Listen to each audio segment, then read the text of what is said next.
All right, y'all. A mother's story of survival is being honored by her son right on the gridiron. Yep, and the story behind the nonprofit Pain to Purpose is coming right now on Rooted in Progress.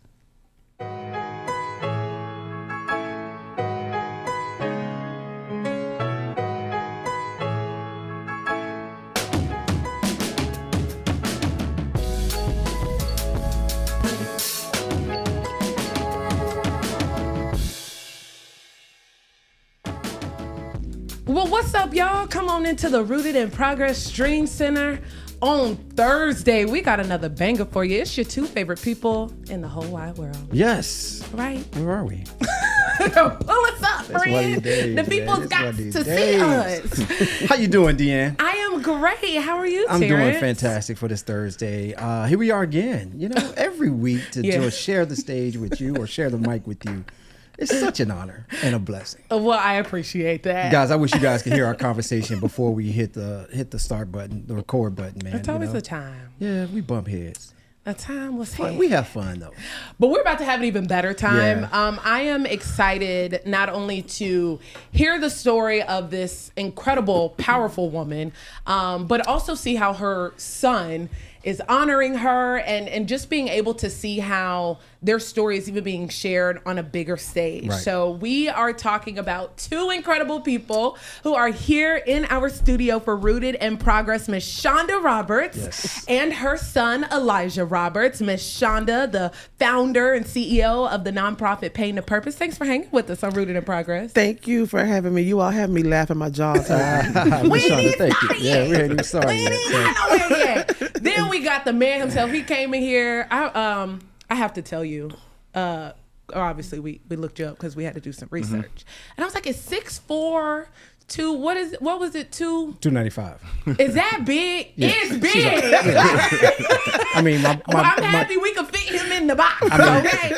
Again, Elijah Roberts is a defensive lineman for the Tampa Bay Buccaneers. Go so Bucs. 6'4", 295 pounds. You're not going to be a small person playing defensive line in the NFL. So welcome. Not gonna happen. Welcome, guys. Elijah, Of thanks course. for Thank hanging you, with us. Thank you guys for having me. We appreciate the both of you. Of course, we're here to have some fun and talk about y'all's your stories, both of y'all's stories, because they're two incredible ones.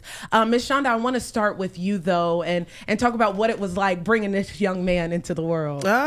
He is a comedian. Don't let him fool you. Oh, we Don't gonna let find the- out. We got some time today. He is probably one of our funniest children, but he's very loving, very kind, very caring. Even, as a little child, when I would be, by myself, or I think I have a picture of him one time when I was going to school online. I was working and I looked behind me. He's on the couch reading a book. I said, "What you doing out here? Go to bed." He said, "I'm gonna stay out here with you until you're finished." I thought it was just the sweetest gesture that, that he wanted to spend time with me, even though I couldn't really talk to him.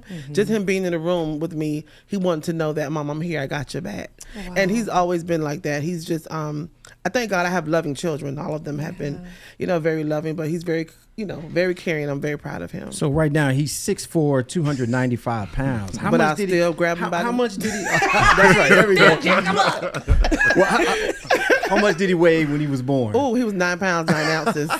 Everyone thought I was I'm carrying twins. Oh my goodness. My good, that is a big baby. Yes. And you brought him in Miami. Are you from Miami as well? I was born in Freeport, Bahamas. Okay. But I was raised in Miami. I got there when I was 4. Okay. Wow. Yeah. Wow. Elijah, tap on in. How was it with your upbringing and growing up in Miami?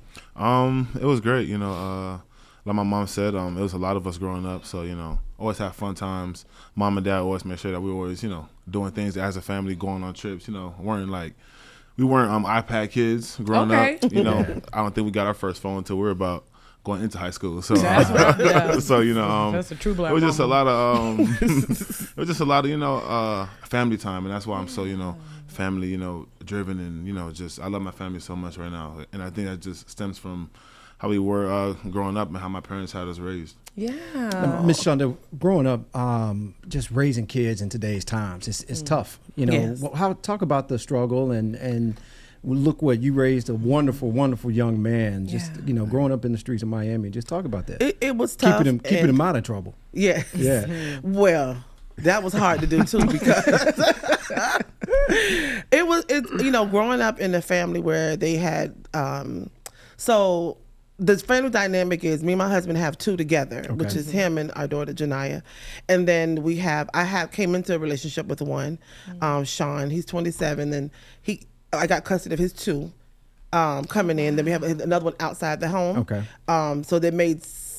Lord, I lost count. That's it's a few of them, whatever it is. Rewind it. That's it. Yes. My God. Right. And then we raised our godson, who's still with us now. He's 16. Wow. So that's 7. So we raised, now 2 of them were in the house home all the time. We're 5 all the time. Yeah. So we'll talk about those 5. Yes, it was a lot. It was a lot. Bet. Yeah, Christmas time was kind of rough, but we always made sure we did something with them.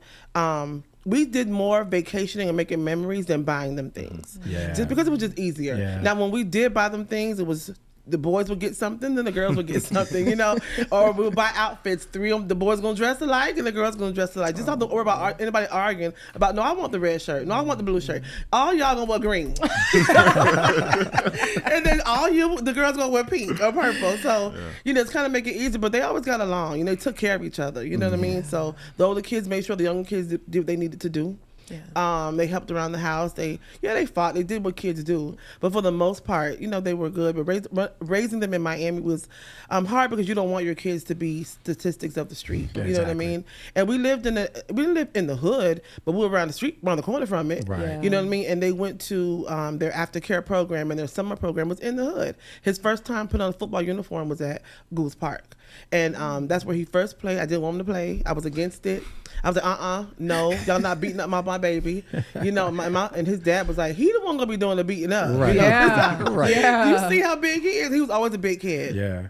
So playing Optimus football was kind of, trying to figure out where he would go. Either he's too big or he was too young for the bigger size. Right. So. Right.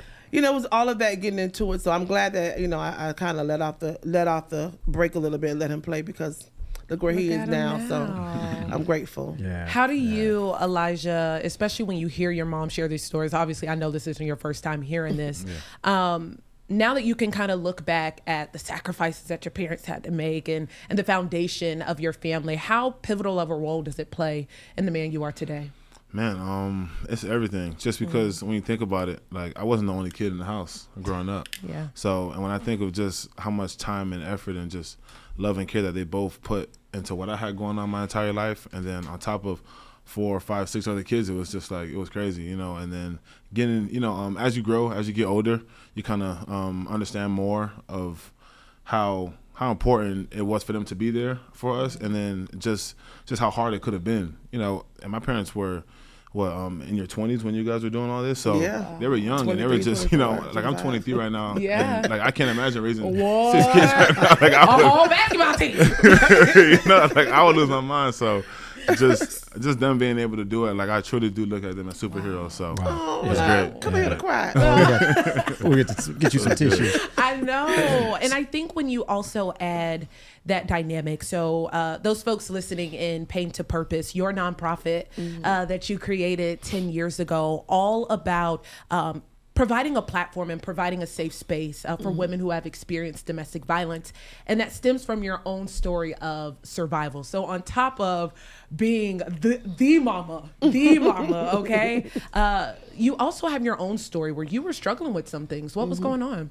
So at 15, I met someone who, I was going to the malls, a car rolled by, hey, what y'all doing? A couple of my friends, and met a couple of their friends, and that's how things started. I met him, and he just, promised to sweep me off my feet. At 15, you swear you know it all. What? And you swear you know it all. And we walk around thinking we're cute and so on and so forth, but we're very impressionable at that time as well, and very vulnerable to whoever will give you attention at that moment, especially when you don't necessarily receive that. I was raised in a home with my mom, but she, coming from Jamaica, my mom's Jamaican, my dad's Bahamian. My dad was never in my life. So when my mom moved here, I had to work 2-3 jobs, you know what I mean? And try to put herself through school and learn how to drive. There's so many things that she had to learn, and raising us. I'm the only girl and I have 3 brothers. Wow. So my mom had to, raise us as well. So I was kind of left alone to figure it out in the world. And I met him, and he took me out, and not really not really taking me out too much, but just, buying me things.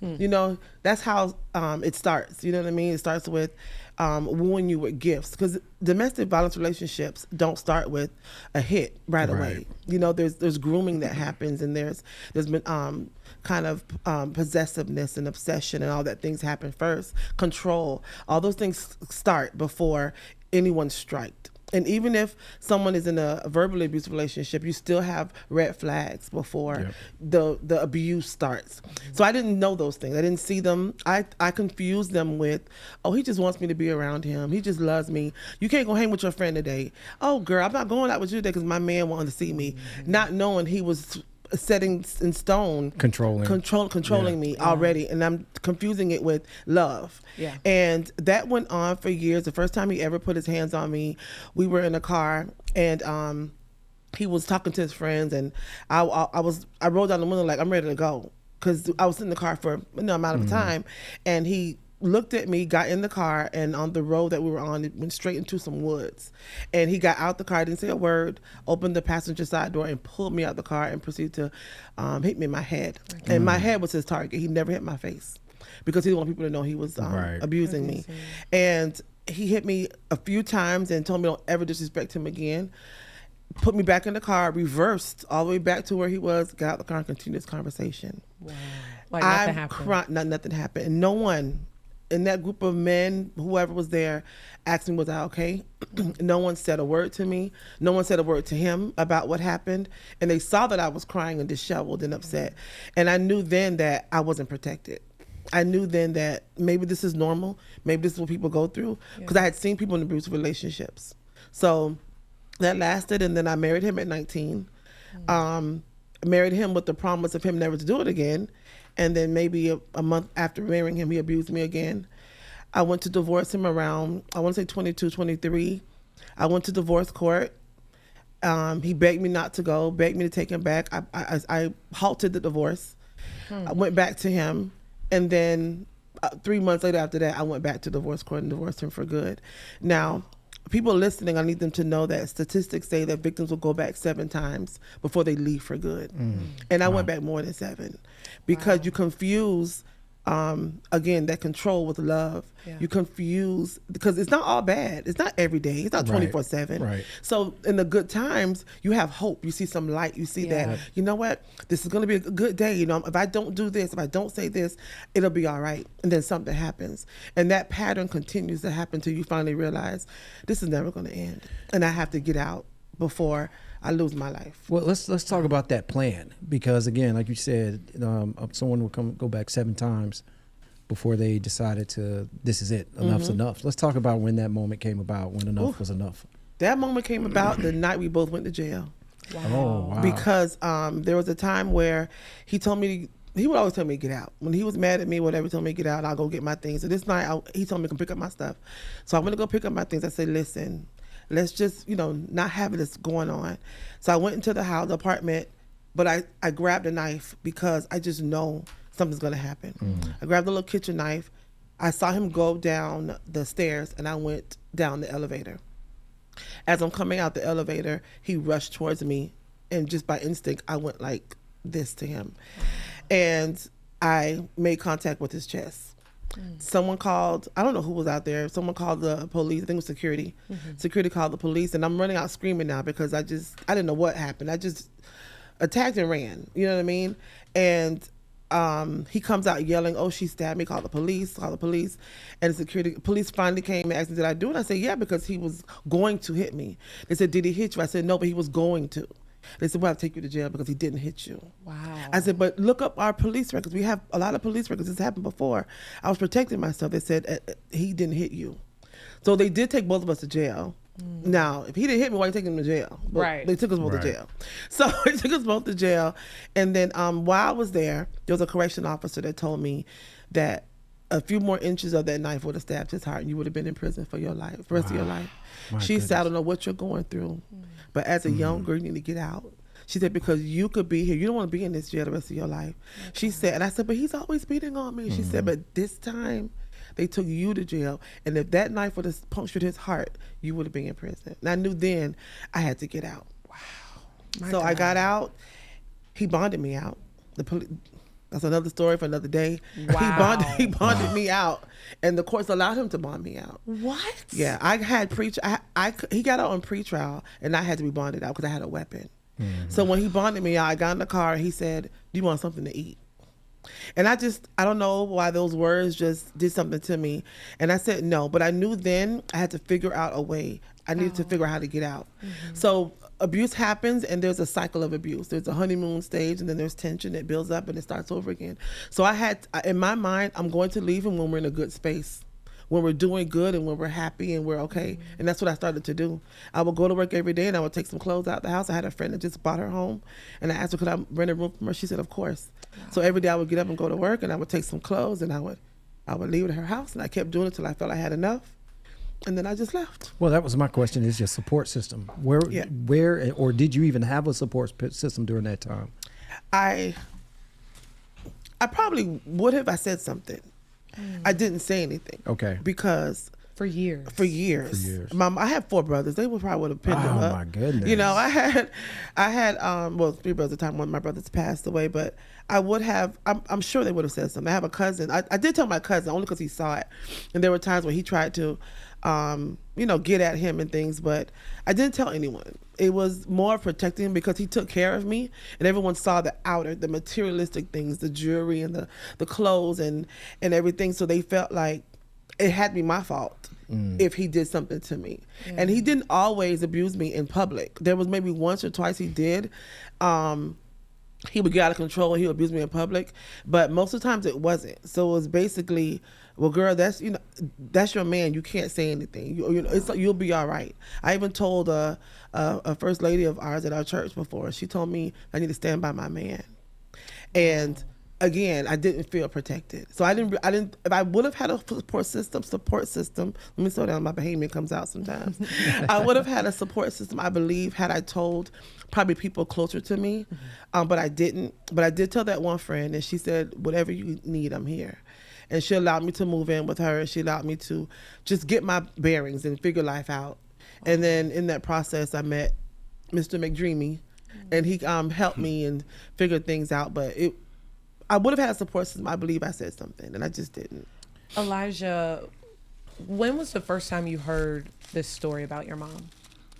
I want to say maybe at one of your first time speaking, huh? I don't think it was something that she just told us, like us as kids. I think it was. I didn't go in detail with them. Yeah, not in detail. Yeah. We knew about it. Knew she was in an abusive relationship beforehand, but never like in depth like that. I think the first time hearing her actually speak about it and really opening up was maybe at one of the events me and my younger sister went to, Gigi went to, and that was the time it was in Ghouls in one of those banquets. So because I used to always set up tables and tents at these events and pass out information, so they'll be behind me dragging the wagon and helping put the pamphlets on the table and putting stuff up out there for hours. So they would hear me speak at events, what I mean. But they were great troopers. They never complained. Wow. Mommy got an event this weekend. They had their purple shirt on and was ready to go. But not knowing the depths of this. Not knowing, right? Story. Yeah. Elijah, how old were you when you first heard it? Do you remember? I want to say I had to be maybe around like 12, 13 years old. Yeah. Maybe.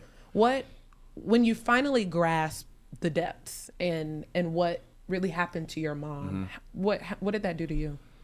Man, it kind of was just like almost like heartbreaking, like knowing who my mom is now and knowing like the strong woman she is. It's just like, and then just kind of let you know that like that stuff is real. Yeah. Cause I see my mom now and I feel like like nobody can hurt my mom. Yeah, she's like like she's so strong and just so like so when I hear that it's just it lets me know that stuff is real. Like those things actually do happen, and then knowing that it happened to my mom is just like it like every time she tells that story like it hurts a little bit. So it's just just having that kind of visualization of that is kind of hard, but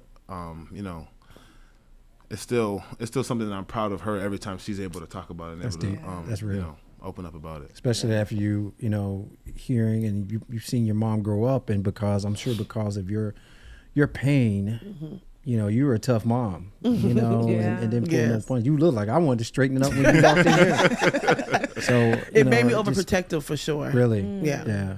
I was molested as a child before all of that. So they'll tell you, I'm going to who house, where they live, who their mama, You have who their to. daddy, what do they work. You have to. Like, it was like that with all of them, and they just thought I was too strict, and they Yeah. just don't know I was really trying to protect them.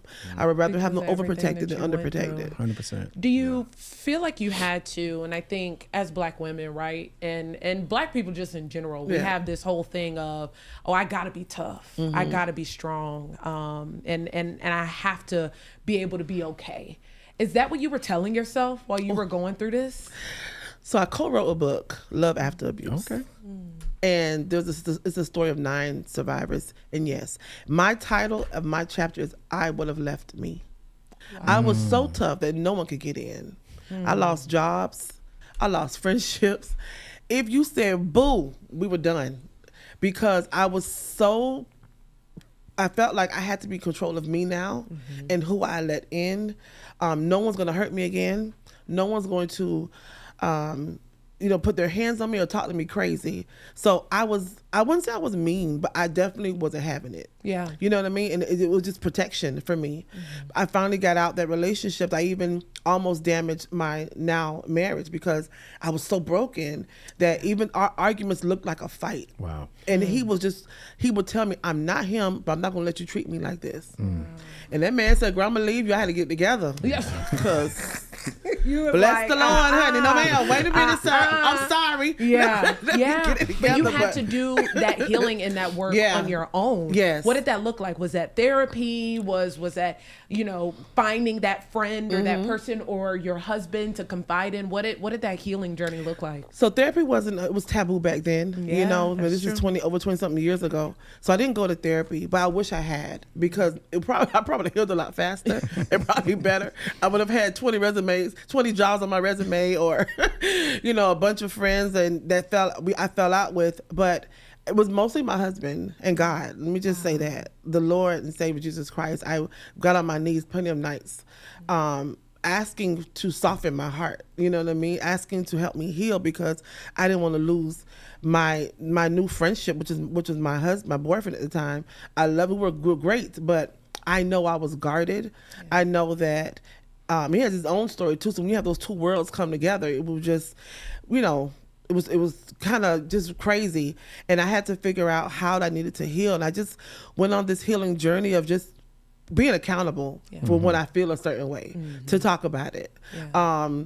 Being accountable to myself. And it's okay if I'm sad today. It's okay if I don't feel good today. I had to learn it's okay not to be okay. Yeah.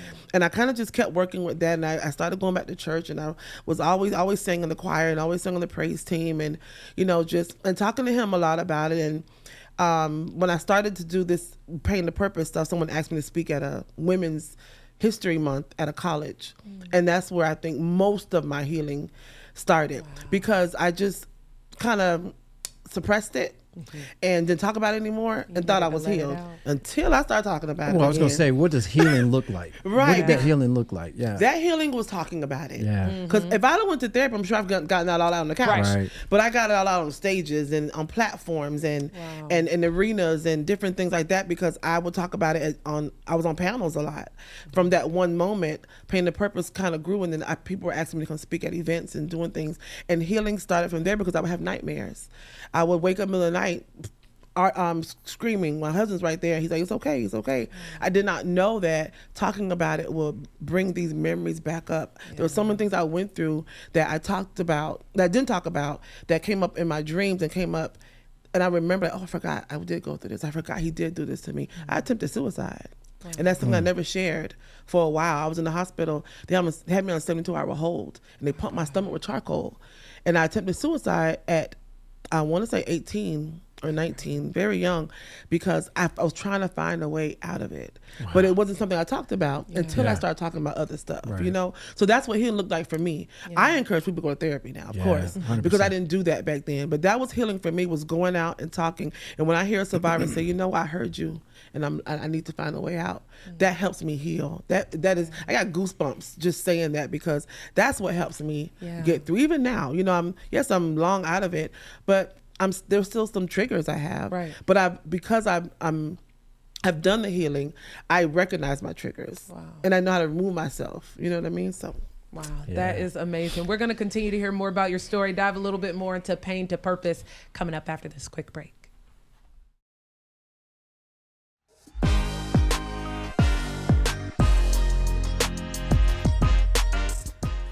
All right, welcome back to the Rooted in Progress Stream Center. We have Ms. Shonda Roberts, her son Elijah Roberts, defensive end for the Tampa Bay Buccaneers in the building. Ms. Shonda Roberts just shared an encouraging, a hard, a tough story, but a triumphant one, about her experience surviving a domestic violence situation, and literally turning her pain to purpose, literally the name of her nonprofit. One thing that I think is incredible, I know Elijah is your son, but first and foremost, you're a man, and to see men at the forefront of advocacy for domestic violence is truly commendable. Aside from your mom having the story that she has, why is it important for you to advocate to end domestic violence? Just because, like you said, something that affects women more than men statistically, but also, has a strong hold in the space that I'm in. Being an NFL player, like there's a lot of players who kind of get away with these sorts of things because of their status, and college players and even our high school guys. You'd be surprised like how young it starts. So just being able to kind of step out there in the platform that I do have, and that kind of impression that I have on the youth. I just feel like just being an NFL player and letting people know, that stuff, like, it's not right. Yeah. It's not cool. It's not funny. It's not cute. It's not cute to do. So I feel like that's just a big reason on why I'm so big on it, aside from the fact that my mom's in it and that, she's so prideful about it. Well, you said you were 12 years old when you first heard the depths of her story. How did that make you feel afterwards, going forward on the football field, as well as just being around your other peers? Man, being young, first hearing it, it was kind of, I don't even know how I felt. Like, I don't even know if I was mad, if I was angry. Like, I was just so confused on, like I said before, like, how could this happen to my mom? You know, like, me and my sister kind of looking at each other, because that's both our first time hearing it, and she was even, 2 years younger than me, so she's like 10 years old hearing it, and we're kind of, we're sad, and we're, over there, like, kind of tearing up in the back, and we're just looking at my mom, like, looking at her cry, and it's kind of crazy. And then as I get older, I just realized, like, what that really meant, and what, like, kind of nightmare she was living through. Like, it just hit me, like, as I got older. And then, she was doing these events for years, so just hearing it more and more as I got older, and then understanding it more, it was like, man, like, the older you get, it's like, man, like, now that sadness kind of turns into anger now as I get older, and it's like, and it's just like, man, like, so I put myself in my dad's shoes, because he's there at all these events, he's hearing it over and over, and I could just imagine how he's feeling. So it was just hearing that so much. At first it kind of turned into sadness, and then it was kind of anger, but now it's just more, like I said earlier, just every time I hear my mom open up and just being able to be so strong to talk about it, like, I'm just proud of her for what she's been through. That's awesome, man. Shauna, I know you have some Girl, I emotions gonna make now. it through this. What are you? But what are you feeling? Share with us, kind of like what's going on, and what you're feeling right now. To hear that, hearing my story made him sad.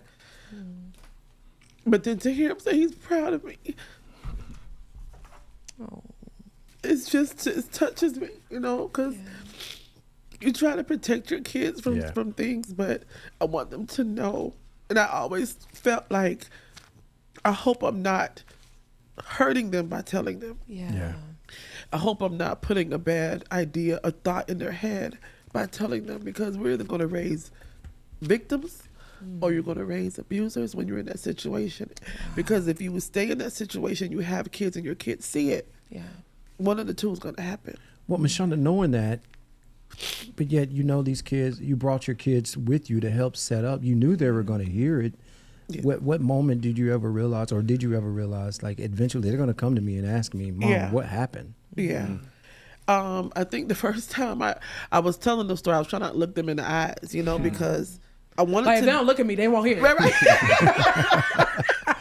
Right. Y'all go and play now. Go on over there and play. You know, sometimes kids are not paying attention. I was hoping that was one of the times they weren't. But unfortunately, or fortunately, the room was quiet. Yeah. And they sit back there like locked in, glued to me. Wow. And I remember one of the times Elijah, he's so funny, and he said, "Dad, where were you?" You know what I mean?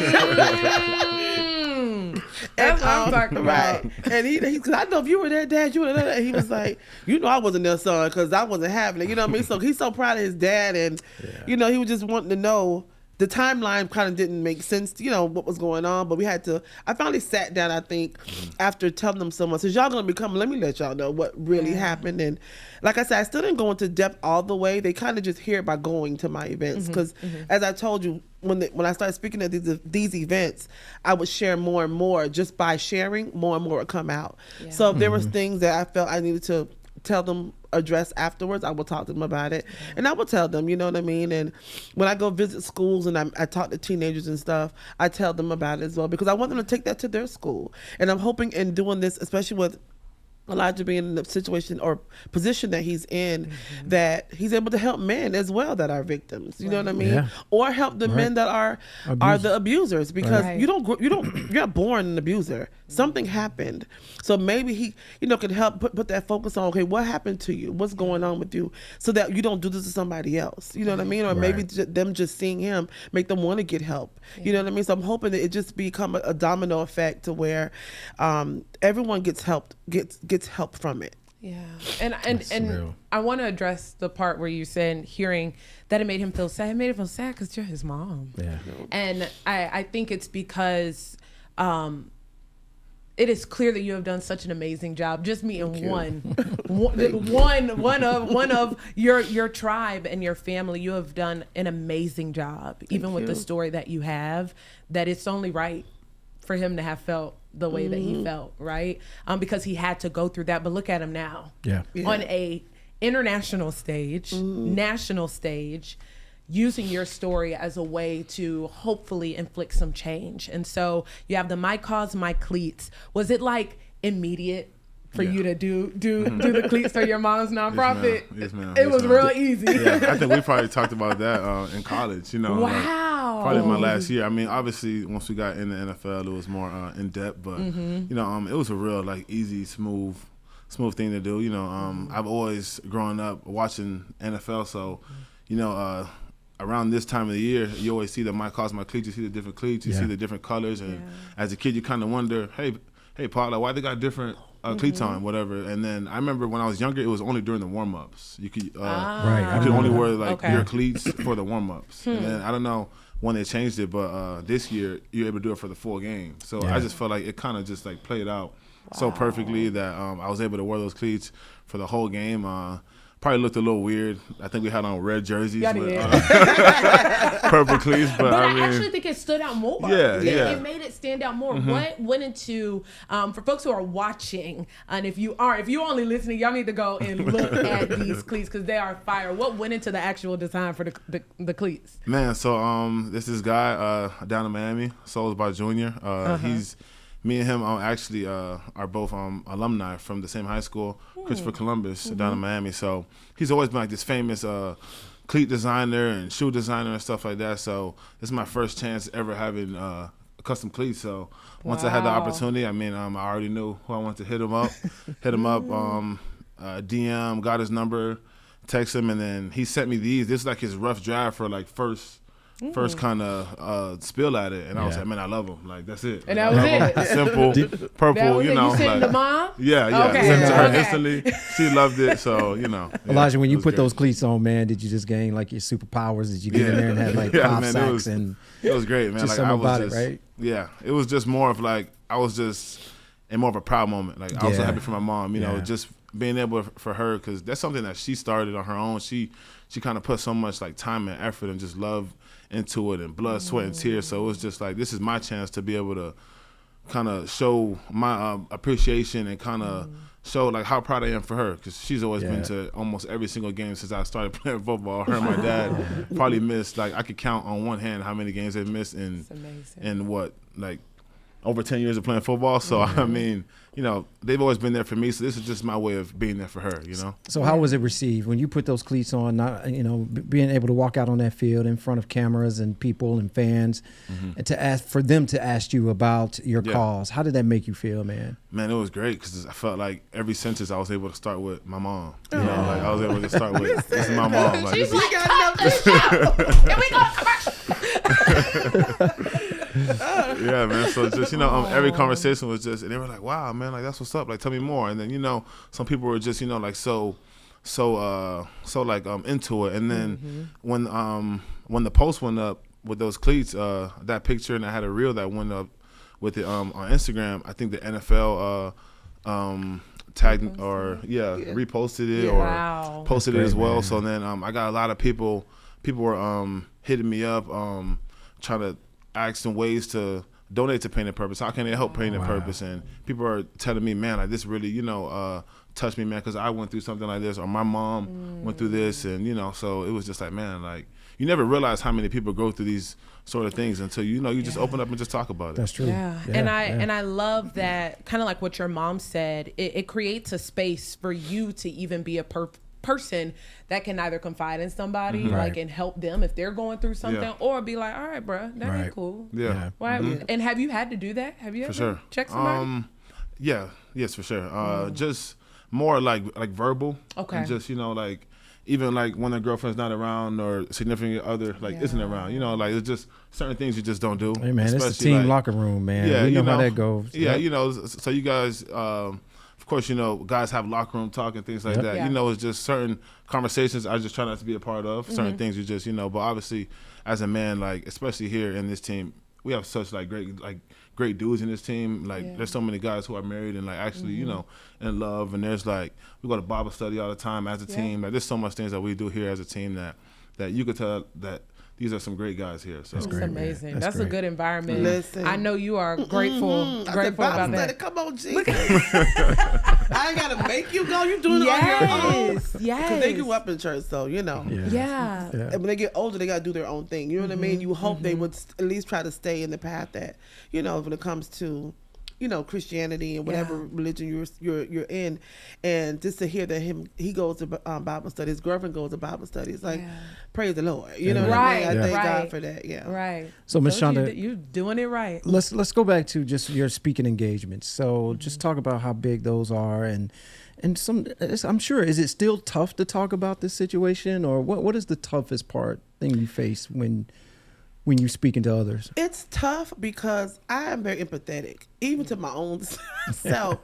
And like, I watch the news and cry. You know what I mean? Like when people are going through stuff, I'm like, oh, you know. So it's just no. And I'm laughing literally because like if people be like, oh, what was in the news today or whatever, and I tell them, they were like, so you just said that on TV and you didn't. Right. And I was like, what was I supposed to do? But no, I couldn't do. I'd be like, and this, oh no, oh sorry y'all. Like I'll be. So I think because I'm very empathetic, and even hearing my story, I think about the Shonda back then. I think about how I was feeling back then and what I was going through. And then sometimes, you know, in the beginning of telling my story, I kind of had a little guilt or embarrassment of saying I went back. And he did this, but I went back. And this happened, but I went back. And I was worried about being judged in the room, so it took me a while to get through that. But there are times I still cry. I think I'm more emotional today because this is our first interview together. So, really? yes. Oh, wow. So to hear his perspective and, you know, just kind of, it's very touching. And, to, you know, he said he's proud of me before, but now, you know, it just makes a difference hearing that. But telling my story, I still sometimes shed tears just because I remember Shonda back then. I remember. And I thank God that I'm not in the situation anymore, that I've grown from that. I've had two friends that their husbands killed them and themselves. Oh my goodness. In their homes. And I've been shot at. I like I said, I attempted suicide, and every time I share my story, I thank God that I'm here to share my story. Yeah. I thank God that I have another breath, that I can say one more word to help somebody else. Yeah. So those where the tears are coming from now. They're a part of the healing journey, and I think I will always be healing from this. I don't think it's something you ever just say, okay, I'm over it. Right. It's something that was a big part of my life. I was in that situation for 9 years as a child and as a young adult. Right. And those are your grooming years. Those are years where you're figuring out who you are. Yeah. All right. Well, we're gonna talk about, especially maybe to some of the victim survivors who are listening right now, some tips you might have for them. We're gonna have that coming up after the break.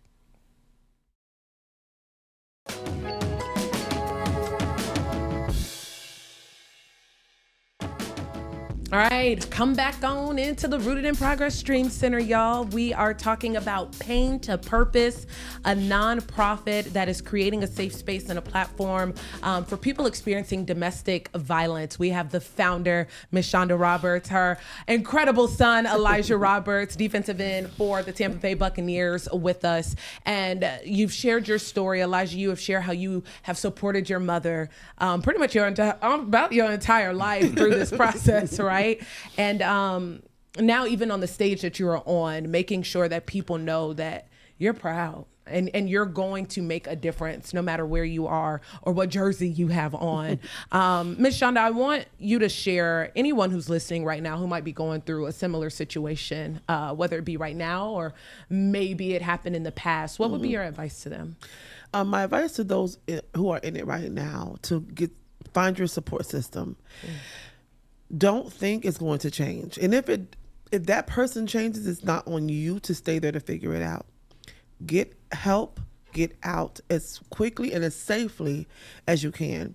Statistics say that 75% of victims are murdered after leaving an abusive relationship. Wow. That's the most crucial time in an abusive relationship, is when you're trying to leave. So when you leave, have a plan. Right. Whatever that plan looks like means, who can you call when you leave? Where am I going when I leave? How am I going to keep me and my kids safe? So you have to tell your employers, tell your kids' school. I know it may be hard and embarrassing, but you have to stay safe. If that means moving out of town, do whatever you have to do to stay safe, because that's the most crucial and critical time for victims in abusive relationships. And if you're in an abusive relationship now, you can't leave right now, then start preparing.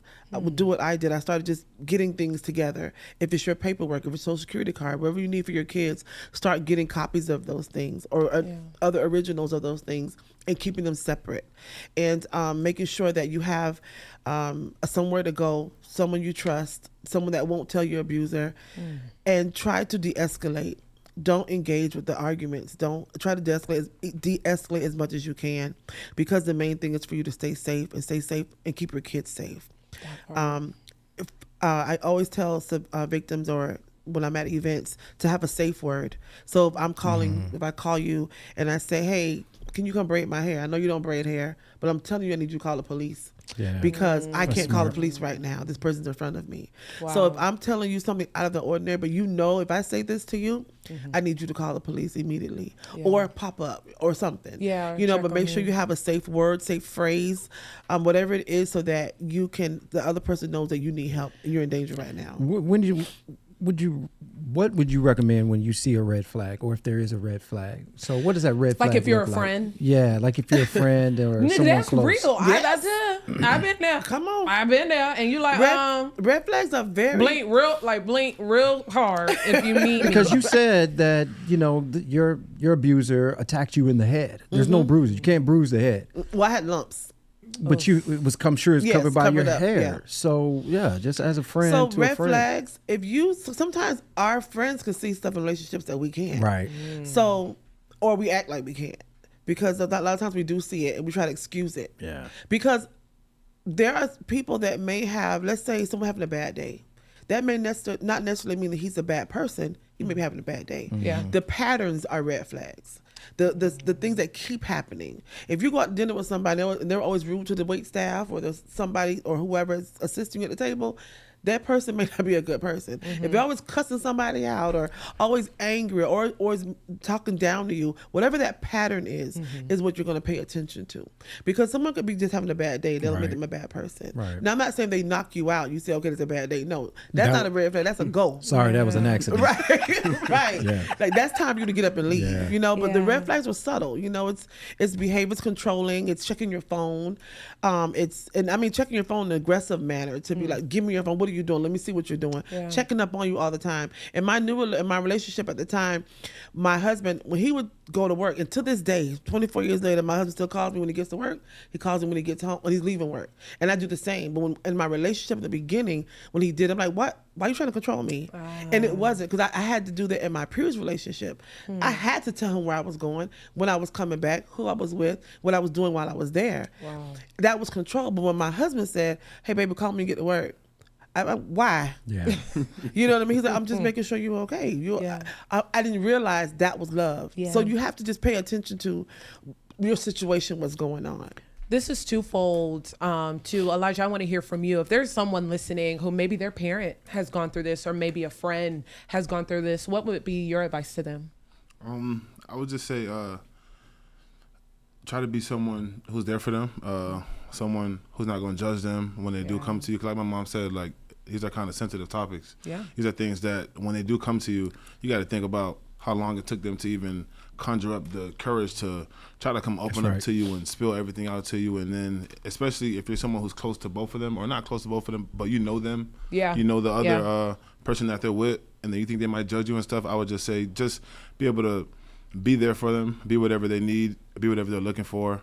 And then, be like a judgment-free zone for them, for sure. I want to throw this out there real quick for those that are listening or watching, and they may not have that support system. They may not have those friends or family members that can notice those red flags. You can always call the domestic violence hotline at 1-800-799-SAFE. That's 1-800-799-7233. And that's 24 hours a day, 7 days a week. So don't ever feel like you're alone. Absolutely. Ms. Shonda, how can people support, get involved, see you on the stage for Pain to Purpose? So our website is pain2purpose76.org. Our social media is all of that, pain2purpose76. But they can always reach out to us. Elijah and I are doing our first event together, which is our Teen Summit and Family Fun Day. When? March 7th in Miami at the first park we played football at the first time. Wow. So at Goose Park is going to be in Miami. That's a full circle. Yes. Okay. Yes. So we're very excited about that. We always have a survivor's ball. He doesn't want to work that one, but he'll be there. He'll be there supporting and doing something, I'm sure. He said, Mama, I ain't pulling the wagon. Mom, I'm beyond that now. Right. So boy, pull that wagon. Right. Because he will. You can carry Get it on now. it now. Right. Yeah. So, We got a younger brother now. He can do That's what I'm talking about. That's what I'm talking about. So we have events coming up, and so they can follow us on our website, all social media. Okay. I actually will be singing the anthem at the last Tampa Bay game. Yeah, January 4th. Oh, really? They're Yeah. gonna be there, and they're gonna honor Pain to Purpose and. Oh my goodness! Oh, I cannot wait. Yes, the last Yes, game. that's So pray for me, child. Congratulations. That's the biggest thing That'll that I think I'll be. January 4th January Okay. 4th. That's Yeah. against the Panthers. against Carolina. Yeah. Should be a big game. Wow. Deanne, do I get an invite? We got you. They got you. They got you, Terrence. They got you. tell you, man, my That is co-host amazing is something else. you did say you sung, but you were also like talking about something serious because I was about to be like, Yeah, that's we great. have a microphone. Just a little bit. Oh, she said she could sing now. She could sing. She sang. She could She sing. Sang. Oh. She could sing. Ain't we Wow. cutting in his break time or something? No, it's not. No, it ain't break time. No, Well, no. Miss Shonda, why don't you go ahead and sing us on out? No, Rooted in Progress. congratulations on everything that you are doing. Thank you so much for sharing your story and for Rooted in Progress being y'all's first dual interview. Y'all could Yes. take this on the First road. time. This is with all due respect, I think that you will realize why you were here today, and the impact that you're going to have on so many people. I know you do it already, and you've been doing it for a decade and for so many years. But then to also have your son beside you and that physical support and the platform that you have, I commend you for being young and for doing Right. it and not caring what anybody got to say, Right. and what anybody's going to think. That's huge. Yeah. That is huge. Yeah. Appreciate And the fact that you guys took the time, Miss Shonda, you came up. You were just Flew here in Tampa. She got flew out. Yeah, and Elijah, we know you're in mid-season right now, so you guys could have been anywhere in the world, man. We really appreciate you guys coming to spend your time with us here at Rooted in Progress. All right, now y'all go follow Pain to Purpose, the number 2, Pain to Purpose on all social media, the website as well. And check out number 95, Yes. Yes, sir. Yes, sir. Elijah Roberts. 25. Yes. What were the stats? 2 sacks in his rookie season already. That's what Halfway I'm through talking the about. season, yep. We're going to get a third on this Sunday. Okay. Amen. In Jesus' name. Well, hey, thanks for hanging with us on Rooted in Progress. We are live every Thursday, y'all, at 9:30 in the mountain. Make sure you follow us and subscribe on YouTube, Spotify, and Apple Podcasts. If you truly are going through something, Yes. please, if you can, just confide in somebody, or if you can, even try to find a way out. And we love you. We're here for you. Stay rooted. Stay rooted, folks.